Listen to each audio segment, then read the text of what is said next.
કારણ કે ધોરા તો ગઢેરાય હોય, જાતિ સ્વભાવ ન જાય, ગમે એટલો મેકઅપ કરે ને તોય હો.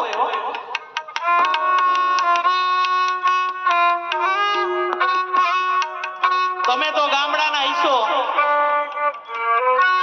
તમને ખબર હોય ચૂલો હરખતો બંધ થઈ જાય એટલે ઓલી લોખંડની પાઇપ કાઢે. માતાઓ કાઢો ને, જોરથી બોલો.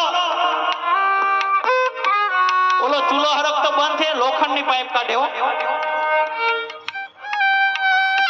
એટલે મને એમ થયું કે બેન હમણાં જોરથી ફૂંક મારશે, એટલે બેને આમ ચૂલામાં ડોક્યું કાઢ્યું ને એટલે ઝીણું એવું હરખતું હતું. એટલે આ સંસારમાં ક્યાં હરગે છે ને અમારી માતાઓ ગમે ત્યાંથી ગોતી લ્યો. અરે લીલા લાકડા તો હું લીલાઈ નો મૂકે, હુકા તો હરગાવી જ નાખે. એટલે ઈ બેને ચૂલામાં ફૂંક મારી એટલે ચૂલો હરખતો થઈ ગયો. હવે એ દીકરી અહીંયા રાજકોટ પરણીને આવે, ગામડે હારે ગામડે પિયરમાં હોય અને રાજકોટ હારે આવે ને, અહીંયા તો ક્યાંય ચૂલા હોય નહીં, અહીંયા તો ઓલા ગેસ હોય.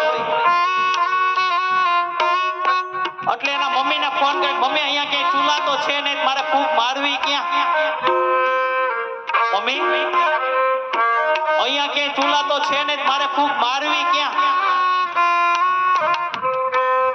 આજે વેકરિયા પરિવારને આંગણે હું કલાકાર તરીકે નહીં પણ તમારો દીકરો થઈને આવ્યો છું. અને આજે વેકરિયા પરિવારને આંગણે પધાર્યો છું ને,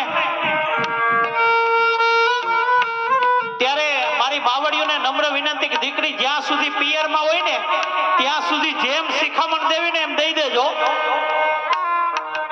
સાસરે ગયા પછી પાછળથી ફોન ન કરતા, કારણ કે તમારો એક ફોન છે ને આ જમાઈને હક નથી લેવા દેતી મારા બાપ.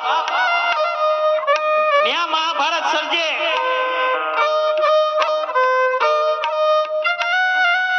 એટલે એના મમ્મીને ફોન કરે, મમ્મી અહીંયા ક્યાંય ચૂલા તો છે નહીં, મારે ફૂંક મારવી ક્યાં?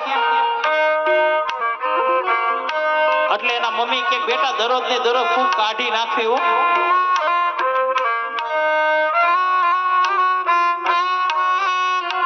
મમ્મી મારવી ક્યાં?